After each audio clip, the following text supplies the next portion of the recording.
നമസ്കാരം. നമസ്കാരം. 29ാമത് international film ഫെസ്റ്റിനെ കുറിച്ച് എന്താണ് വിഷ്ണു പറയാനുള്ളത്? ഗംഭീര അഭിപ്രായമാണ്. കാരണം ഞാൻ ആദ്യമായിട്ടാണ് IFFKക്ക് വരുന്നത്. പലപ്പോഴായിട്ട് നമ്മൾ വരണം എന്ന് ആഗ്രഹിച്ചിട്ടുണ്ടെങ്കിലും ആദ്യമായിട്ടാണ് വരാൻ സാധിച്ചത്.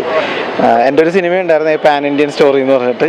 അപ്പോൾ അതിന് വലിയ സ്വീകരണം കിട്ടുകയും ചെയ്തു. എല്ലാവരും ഗംഭീര അഭിപ്രായമൊക്കെ പറയുമ്പോൾ അത് നമുക്കൊരു ഇരട്ടി മധുരമാണ്. അപ്പം എനിക്ക് എൻ്റെ ജീവിതത്തിൽ ആദ്യത്തെ അനുഭവമാണ്. ഒരു ദിവസം തന്നെ പല ജോണറിൽപ്പെട്ട ഒരുപാട് സിനിമകൾ കാണാൻ പറ്റുക, വലിയ വലിയ സിനിമ പ്രവർത്തകരുമായിട്ട് സംസാരിക്കാനും ഇടപഴകാനും അവരുടെയൊക്കെ ഐഡിയാസൊക്കെ നമ്മളോട് ഷെയർ ചെയ്യാനും നമുക്കുള്ള ഒരുപാട് കാര്യങ്ങൾ അവരോട് ഷെയർ ചെയ്യാനും ഒക്കെ പറ്റുക എന്ന് പറയുന്നത് എൻ്റെ ജീവിതത്തിലെ ആദ്യത്തെ ഒരു എക്സ്പീരിയൻസാണ്.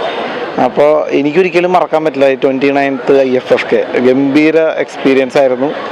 ഇനിയും എല്ലാ ഫെസ്റ്റിവൽസിനും വരണം എന്നാണ് ആഗ്രഹം. പുതിയ പ്രോജക്റ്റ് എന്തൊക്കെയാണ്? ഇനിയിപ്പോൾ 2 പടം ഇറങ്ങാനുണ്ട്. അപൂർവപുത്രന്മാർ എന്ന് പറഞ്ഞിട്ടൊരു സിനിമ, പിന്നെ റിവോൾവർ റിങ്കോ, ആ സിനിമയൊക്കെ ഇറങ്ങാനുണ്ട്.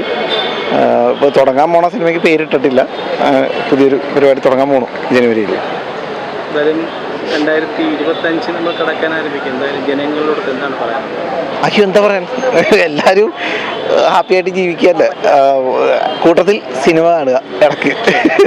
Okay, thank you. അത്രേ ഉള്ളൂ. Thank you.